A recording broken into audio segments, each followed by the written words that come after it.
Welcome to another episode of Pels in a Blender. It's your boy A. Davis coming to y'all on this beautiful Sunday evening. Yeah, it's evening time, you could say. I was about to say afternoon, but nah, we passed that. I've been locked in and watching my college football, kick off the college football weekend. Shout out to the LSU Tigers going to get that big win at Clemson.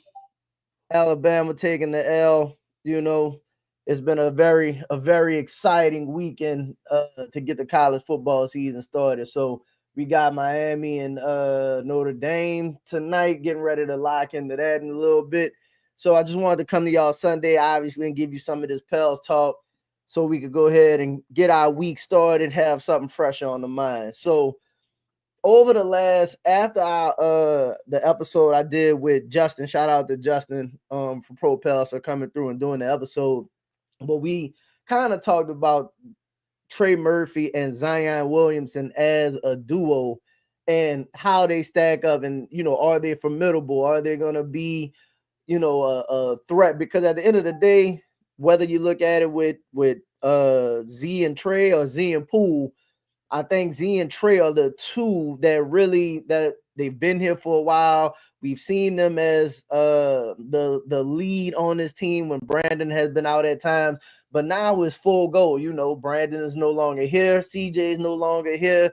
They're bringing in new players, so it's essentially Zion's team, and as the kind of de facto number two, is Trey Murphy. And we've seen them have stretches at times during the season being relatively successful and playing well. But also last year they had a rough year. Everybody was injured. And when they did play together, they did suffer some losses. So what it had me thinking is, okay, how good is the Z and Trey duo? Because the new NBA that we living in right now, there was the stretch where it was the big three times where you had the Heatles, the Miami with Brian Wade and Bosh, and then even before that there was the Celtics big three. So you had like the big three run, and then you had Golden State, which was a technically like a big four, which nobody could kind of replicate that. But then after that, it kind of started dying down. I think the last couple like iteracies of the big three iterations, that's the word I'm looking for, iterations of like a big three. Brooklyn had their version of a big three with KD, Kyrie, and Harden. That didn't go too well. Then they kind of broke that down and it just became KD and Kyrie. Then you had I don't know if you consider Giannis a big three with Drew and Middleton. Not sure how you kind of feel about that, if you consider that a big three, but that was their big three. But after that, really it's just been kind of duos. They like the NBA, and with the salary cap and stuff, it's hard to really create those massive teams. So what people have been doing is been building around two stars, and you see Tatum and Brown, Joker and Murray, and now you got Luka and Bron, or before that it was Luka and AD. So the NBA has transitioned now into like really great duos, and then you kind of build the team around whatever your two best players are. So how do we stack up, or how does Z and Trey stack up with the top duos in the NBA? In the NBA now is like, it's a new NBA in my opinion. Like I think you're starting to see a shift to where the younger players are starting to like make their rise. They're starting to make their leap. So if you are gonna start to overtake some of the old guard, like Steph Curry's part of the old guard, Jimmy Butler, Steph and Jimmy part of the old guard, Joker's still relatively young, Giannis is still relatively young, and you don't even know if Giannis has what we consider a duo at this point in time. But now is the time to start like putting yourself in that conversation with all of those players. So obviously, I've been doing these lately. It's hard to just have the conversation and not throw the visuals behind it. So what did I do? Shout out to you again, Chaz. I made a chart. I made a chart, and again, I'm gonna have to explain the chart because it's based off a couple different things. It's not just production, it's not just accomplishments, it's not just what I see. It's a combination of all those things. It's not just reputation. So as we kind of explain and as I go through, you'll kind of get an idea of where the names on the list come from, and we could kind of discuss it and go from there. But so to focus specifically on Z and Trey and what I think. So before I pull the chart up, like what I think makes you have to have a certain level of talent to even be considered a duo. You know what I mean? Like you have to at least have like Z at some point has to have all-star, like easily all-star, all NBA level talent. Like your two players that you're talking about have to have a baseline of at least all-star level, or like possibly rising star kind of level for you to even be considered a duo. If it's just two really good players, but neither one of them are possibly making an all-star team or something, then like I don't really consider that a duo to even put in this conversation. So when we look through this list, you'll see it's only top 20. It's only 20 teams that have people on this list, because I don't think every team deserves to be considered a quote unquote duo. So who would be examples? Like Washington, for example. Not that I don't think Washington has some potential talented players, but I wouldn't consider anybody on that team right now like at least at all-star level. So with that being the case, there's a couple teams that we left off, or that I left off. So that's just the baseline of where we are with this. So here we go. Let's jump right into that. And my logo blocking some of this, so let me take that off for a second. And all right, so I'm gonna start with breaking down how I come with the list, and it's color coded again, top 5, and then in the mid is like the mid tier, that 6 through 14 range ish, and then 15 to 20 is like you deserve enough respect to be considered a top 20, but we still have questions about your status in the top 20 necessarily. So first, let me go over some of the criteria and how I came up with this. So this is the Pels and the Blender top 20 NBA duos.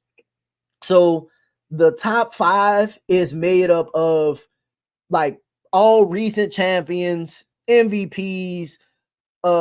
They consistently like top seeds in the league. These dudes in the running for MVP consistently every year, all NBAs. And when you look at it, it's pretty clear like who that is. So as of right now, the number one duo to me in the NBA is SGA and J Dub. That's pretty obvious. They've been back-to-back 1 seed. J Dub made all NBA this year. He was an all-star this year. Shea was the MVP. They won the championship. They was the 1 seed last year. They've been clearing, and granted, their team is stacked, but those two are the 2 best players, and they perform like the 2 best players. So I don't even think you can argue with if those 2 are the top duo in the NBA. And again, like this is consistency. Like the last 2 seasons, they've looked incredible. After them, I got Tatum and Brown. Whoa, what's good? Not the own. Yeah, we actually are on these days, So after SGA and J Dub, we got Tatum and Brown. But again, they were the 1 seed this year. Them and OKC was the favorites to win the finals. They won the championship the year before that. Both of them Olympians. Well, Tatum is an Olympian, all NBA player, champion. They like those 2. Again, there's not really the top 5, in my opinion. There's not really questions about them until you get to 5, and that's where we might have some questions. Joker and Murray. Nah, people might have questions about Murray, but I don't really think you could question Joker. Like Joker, best player in the league, arguably, top. Like they're consistently successful. So you can't really argue with where they stand, like, and that as a duo, those two, that pick and roll that they have, and Murray shows up in the clutch all the time, and in the playoffs, they like those two really put that team on their back, and they're very reliable. And again, 3 seasons ago, they were the champions of the league. So the top 3 are the last 3 champions. I think that's pretty fair. Then after that, number 4 is Luka and LeBron. And Luka, you could argue top 3 player in the league. When Luka got there with LeBron, you saw them go from like a 7, 8 seed. They shot up to the 3 seed. Championship experience. Luka had just went to the championship. They could play with any team. Now their team might not be great, right? And again, this is not about the team itself and like what we think of the full roster. It's more so what do we think of the top 2 players on the team. And Luka, I got top 3 player in the league, top 4 player in the league. And Brian, man, Brian old, but you still got to argue Brian top 10. You know what I mean? Like they have the moment, like Brian has moments and stretches where he looked like one of the best players. So I don't really think you can discredit them. Now after that is where you kind of have questions, but this is why you kind of have to start going look at, okay, what the resume look like, because after that you got Brunson and Cat kind of show what they've done. So I can't put like Brunson's consistently all NBA. Cat had with both teams been in the Eastern Conference Championship and the Western Conference Championship. So like I can't put Z and Trey up anywhere close to what New York has done recently. Hallie and Siakam, Halliburton, and this is a tough one because if you look at Halliburton as an individual player and Siakam as an individual player, you might line up Z and Trey and say, okay, maybe they can compete with those two on a talent level. And I understand that because I might say Zion is a better player than Tyrese Halliburton. I don't think Trey is a better player than Siakam, but let's say you split those, right? At the end of the day, though, Halliburton has went to an Eastern Conference Finals, All NBA, went to a Finals. You went to Game 7 in the Finals. You consistently in the playoffs, no matter what you say about that particular team. So there's no way I could have Zion and Trey like even on the level of Hallie and Siakam based on what they've accomplished recently. Donovan Mitchell and I don't know with Cleveland who their number 2 technically is. It might be Evan Mobley. It might be Darius Garland, but I think it's Mobley personally. Defensive player of the year, all-star, all-NBA. And Mitch, man, I don't know if people sleep on Mitch or not, but Mitch is easily one of the best guards in the league, been that way. They, to me, is more and this is where you kind of start getting into like preference, I guess, because while Cleveland has been impressive in the regular season, they've had some injuries. They haven't really shown up too much in the postseason. So for me, I got Mitch and Mobley kind of up there based on the eye test. Like they've looked like a top duo in the league, but have they really produced at top duo level? I don't know. So I'm willing to have questions about Donovan Mitchell and Evan Mobley. But as of right now, I can't necessarily say that Z and Trey would be better than those two players. I think they're too versatile. Harden and Kawhi, that's another one, man. And look, my partner's a Clippers fan, so I love to hate the Clippers. I really love to hate the Clippers. So I don't want to give the Clippers no credit, like at all. And it is like a joy to me when they choke come postseason time. But I gotta be honest about it, and there's no way I could put Z and Trey above Kawhi and Harden based off of reputation. They're consistent contenders. I know for sure if and the thing that kind of separates it is when Kawhi is out, I know Harden can step up and like carry the mantle of a season and play, and that team still be productive and successful. If Zion is out, I don't think Trey is at that point in his career where he can step up and play some of those, carry a team, even sometimes during stretches of a game. Like, we haven't seen that from Trey yet. Like, I know Z can step up and dominate a game without Trey. I don't know if Trey can dominate a game, and we know both Harden and Kawhi could literally take over and dominate a game. They're still all NBA players. Not last season, but the season before that. You're talking about Kawhi was, I mean, arguably was in the like on the long at the end of the list, but like possibly in the argument for MVP that season. That's just an impressive duo. So this is also after them. So that's my top 8, and I don't really think that's questionable. You know, I mean, maybe you could reorganize it, but I think that the top 8 duos is kind of solidified, and I don't think we can have Trey and Z anywhere close to a top 8 duo. So after that is where I start having questions, to be honest. 9 and below. 9 and below is where I got questions. So for example, right now I got AD and Kyrie as number 9. So we haven't even seen AD and Kyrie as an actual duo, and we don't know if we're going to see it this season. Kyrie might not play. So with that being the case, like, I have them as 9, but it's more based off of reputation, because I don't know what that's going to look like over the course of a season. I assume it's going to work because they're really good players, but I don't know that. So it's possible that Z and Trey, what I think they're going to do, taking the step this season, I think they could look like a better duo than AD and Kyrie. Again, I'm giving AD and Kyrie benefit of the doubt because of the reputation that both of them have, and you just assume that it's gonna fit and it's gonna look good. But literally, you saw him play for one game when AD got traded, and like after that, AD got hurt, and then not long after that, Kyrie went down, and you haven't seen him since then. So question marks there. So 9 is kind of where we could start having questions about where does Trey and Z belong. So the next one after that is KD and Sengun. So they're literally in the same situation as the AD and Kyrie, except we'll get an opportunity to see them because KD is not hurt.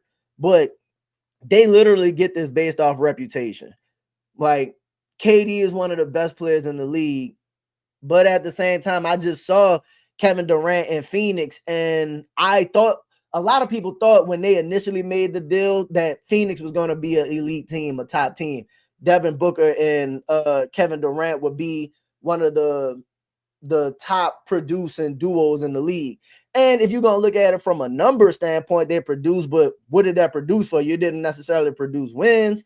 They made the playoffs, and they had some playoff runs, and the team kind of fell short, and they produced, but I don't think that we would consider Kevin Durant and Booker as like one of the elite duos in the league. I think you have to have some kind of accomplishment on top of it, like you have to have wins stacked behind that too. And yes, it's a team award, but if you're the 2 best players on the team, we need you to produce a little bit more than what they have.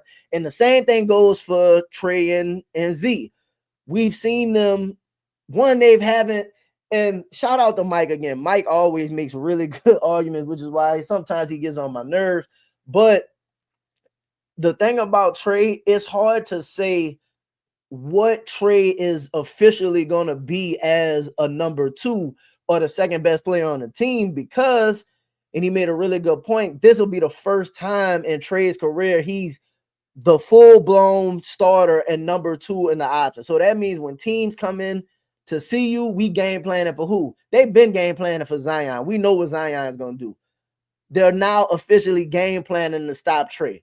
And how is Trey going to perform? Like you still have to see it. So I've seen them in stretches be very productive, and I do think they're going to be very good. The skill sets match, and I think they're great compliments to each other. But I can't just say that they're going to be top, 10 for sure over a bunch of some of the other ones that we've seen do it consistently. So, but I'll hold the spot from like AD and Kyrie because that's reputation. KD and Sengun, that's assuming, again, that's reputation. The next one we got Steph and Jimmy. So Steph is fantastic, and Jimmy Butler, I have questions because Jimmy Butler during the season, Jimmy likes to take the first half of the seasons off. Jimmy that's not necessarily always bringing it, defensively all the time or offensively all the time. He kind of waits till All-Star break and then ramps up. But you kind of have to give him also benefit of the doubt because when he got to Golden State last season, that team looked like a completely different team. Like they were fantastic. And if Steph don't get hurt in the playoffs, who knows what their playoff run looked like. So they took on a Rockets team that was, higher seeded than them, beat that team. It looked like they were going to challenge Minnesota before, Steph pulled the hamstring. And to be honest, listen, I like Steph, but again, I'm glad somebody else getting some of that injury love, some of that injury bug that that we get as Pels fans, because it's tough when everybody say, oh, well, what if this and what if that, that's, regarding our team. But you know what? It's good. It's nice for us to share that and say, hey, Golden State, we would have beat Minnesota, but it's like, yeah, but you didn't. So, but to to bring it back to this conversation, I give Steph and Jimmy the nod as of right now because, again, Steph is a multiple time champion. They when Jimmy has carried teams to the playoffs, carried teams to the finals, and you saw when they were playing together, even though it was a shorter period of time, that duo had really good chemistry, really good energy. So I can't put Trey and Z above Steph and Jimmy. Now, this is where I think I have the questions. So after 11, if you look at the list, I have Ant and Rudy as 12, and then I got Z and Trey at 13, and Ja and Triple J at 14. So I'm torn. I ain't gonna lie, I'm torn about the Ant and Rudy Gobert because both of those, like, the accomplishments, not Minnesota. Like, that's just basically what it is. Like, Ant plays more. Rudy's a dominant defensive player. They've been to the conference finals the last 2 seasons. They're like easily Western Conference contenders. The problem is that it's not that. I think you have to look at their duo a little different because I think Z is better than Ant. Like, I think Z is better than Ant. Every time I see them on the floor, I think Z is better than Ant. And I love Ant. And I think it's hard to really compare Rudy and Trey because their impacts are on 2 different sides of the ball. But you see Rudy get played off the floor all the time. Like, and I don't know if you can necessarily be a duo and your second best player. You can't play him in certain spots. Like, certain teams, they literally have to take Rudy out of the game for like extensive stretches, and then he's limited offensively. So that's why I'm really torn. So, like, I gave the nod to Ant and Rudy off of what they've done the last couple seasons. But if I'm being honest, man, I think Z and Trey are better, which is why I'm saying I think we're gonna perform better than them this season. Now, we go through the rest of the roster, and I think that's a toss-up as well. Our roster compared to Minnesota's, but you give the nod to Minnesota because of the reputation again. But for me, I put them on the list above us because of what they had done, but I ain't gonna lie, man. I don't believe it. I don't believe it. I think Z and Trey are a better combo than and Rudy. And similar to Ja and Triple J, that's kind of I look at it the same way from there. Like I think Z is better than Ja, and I think Trey is better than Triple J. Now, it's hard to say that when like those other players like Ant and Ja technically have done more than Z and Trey. And then Rudy and Triple J have done more than Z and like each part of the duo has done more than our particular duo. But last seen healthy, and that's why if you look in the third column, you was like, good, last seen healthy. Last seen healthy, our guys look better than those guys. So I can't say that like how dynamic our duo is. Our dynamic is more dynamic than those duos. Like we can do more than them.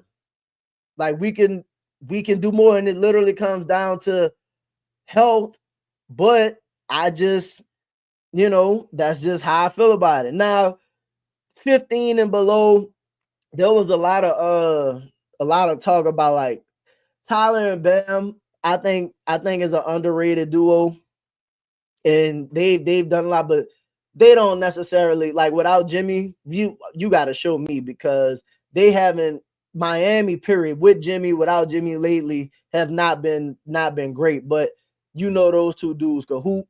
Paolo and Franz, like that was another one that a lot of people were kind of like when I was talking about this before I put it out. Paolo and Franz, because a lot of people say Paolo better than Z. Now I'm willing to argue that because Paolo has had a better start to his career, but I just personally think when I watch Z play, Z's just a better player than Paolo. Like I think Z has a higher ceiling. I think Z is a little more versatile than Paolo, even though Paolo has more because he shoots more. Like he'll shoot the three and he'll shoot the midi and stuff like that. Paolo does some different things, and I just straight up think that Trey is better than Franz, but Franz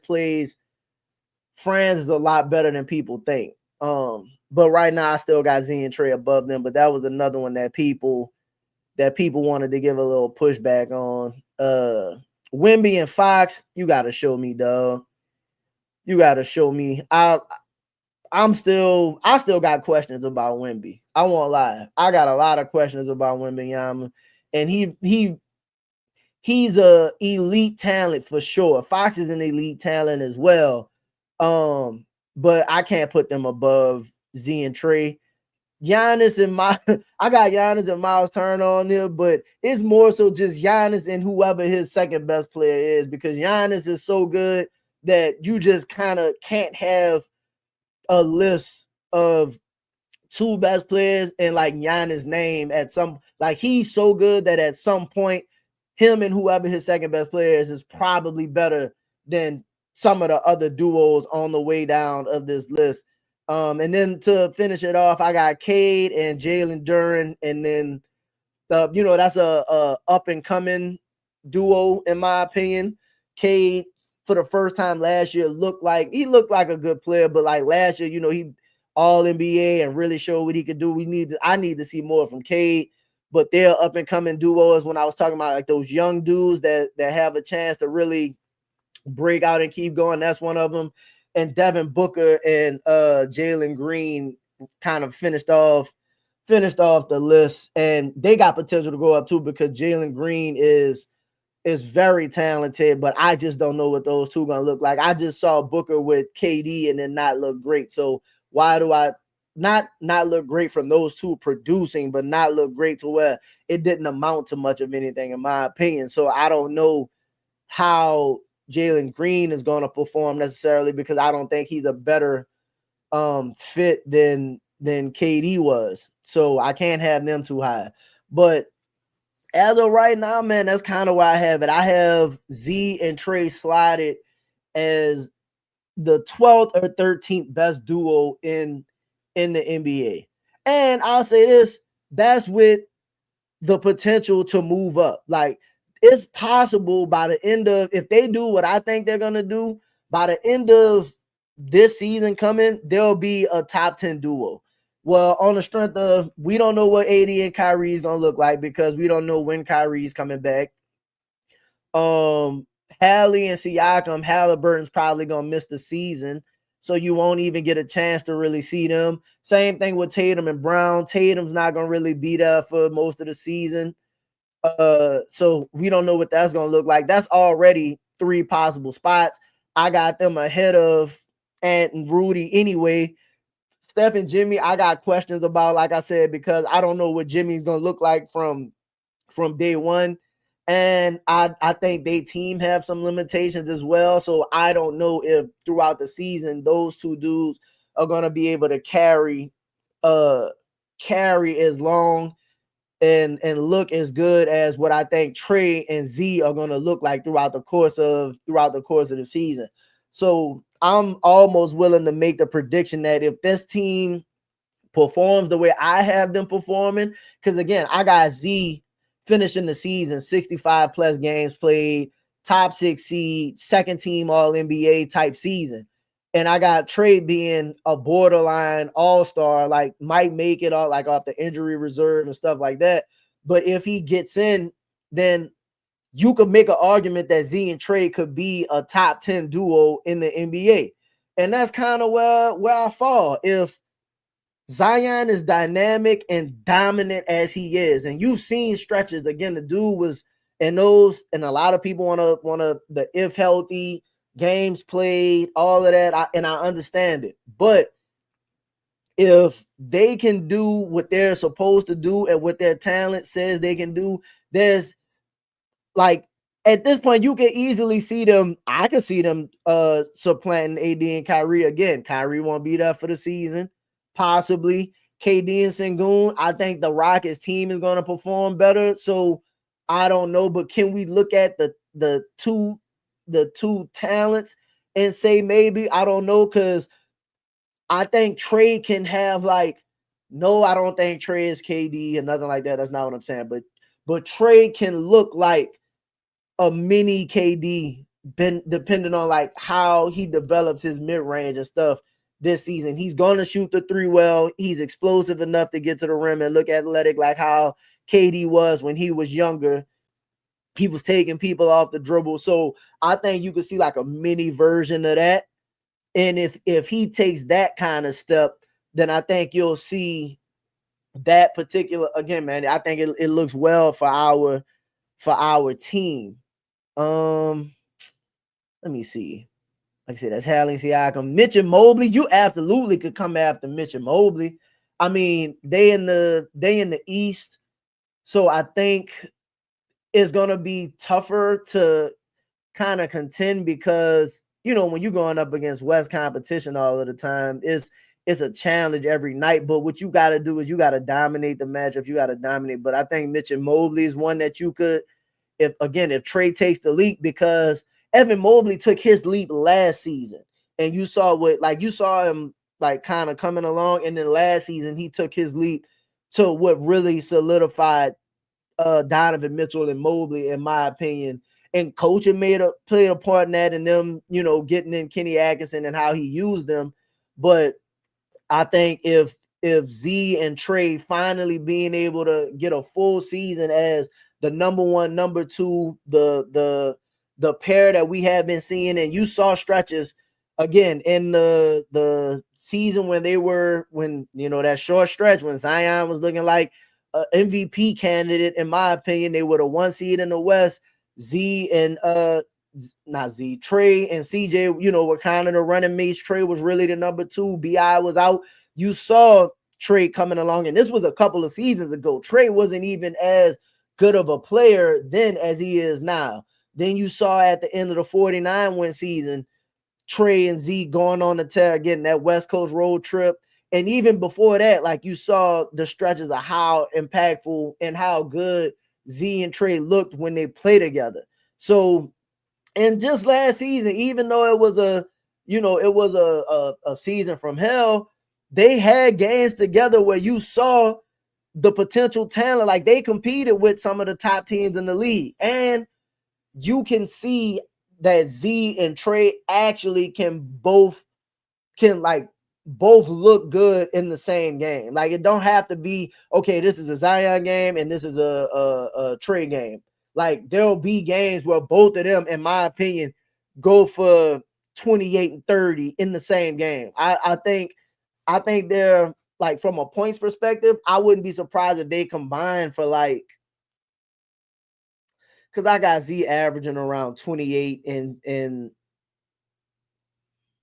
yeah, they could be like a easy 50 to 55 point duo.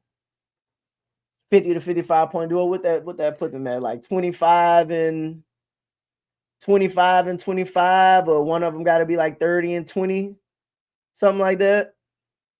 Yeah, that's about right.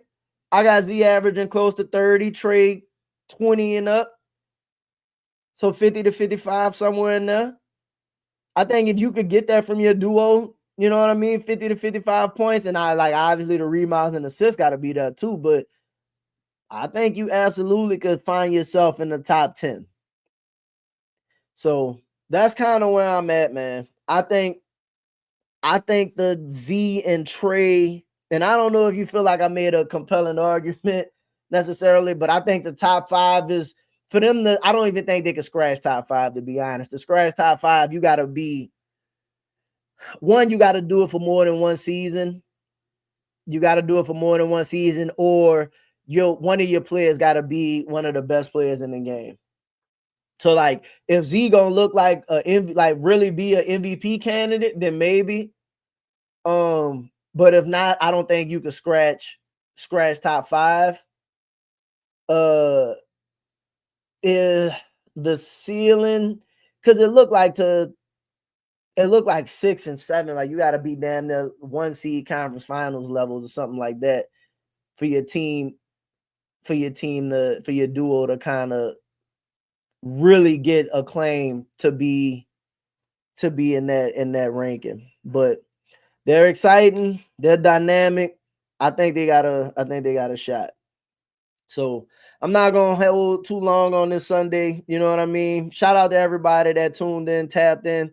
I appreciate y'all. Let me know what y'all think, man, because again, in my opinion, I think Zion and Trey, I got us pegged for 49, 50 wins this season. And I think it's really going to fall heavily on the shoulders of Zion and Trey specifically. And I know we brought in Jordan Poole, and we think Jordan Poole is going to help contribute and be dynamic and all of that. But Zion and Trey are the two that already have the chemistry. That's the two that we've already seen. So the responsibility of this team falls, in my opinion, especially offensively, on those two above anybody else. Like, even above Jordan Poole at the end of the day.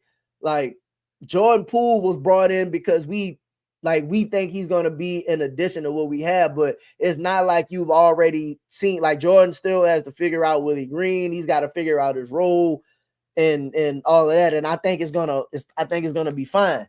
The two that that's been here, that's got to produce, are Z and Trey, and we've seen them play really well together. We've seen them be dynamic. We've seen them take on some of the best teams in the West and look good. You've seen Z look dominant for stretches, and a lot of people gonna throw in, man, he doesn't play long enough. And when he did play the 70 games in the 49 win season, his numbers were down. I don't think this is a season where if him and Trey are the top two because of styles of play, there's no way I think the numbers are down, to be honest. I think we're getting ready to get one of the best seasons from Zion that we've had in a long time, which is why I got the bucket hat on. Shout out to Z and the bucket hats. And that's how we go to these Pels games. This is one of the free hats that they give out, depending on when you catch them. So again, man, shout out to everybody that's tuned in. Make sure y'all like, share, subscribe, comment, everything. Y'all been showing mad love. I appreciate everybody. That's going to do it for me on this Sunday. I'm about to tap in and catch the game. I see y'all during the week. We got some other episodes coming up. I got some pretty interesting thoughts. I'm thinking about redoing. I'm gonna try and see if we could get Pro Pels and redo this 82 game season, man, because I think that'll be fun. But that's gonna be it for me on this Sunday. Pels in the blender. I'm May Davis. Y'all have a good week. Well, weekend pretty much over. Y'all enjoy y'all Labor Day. Be safe out there. I'm out.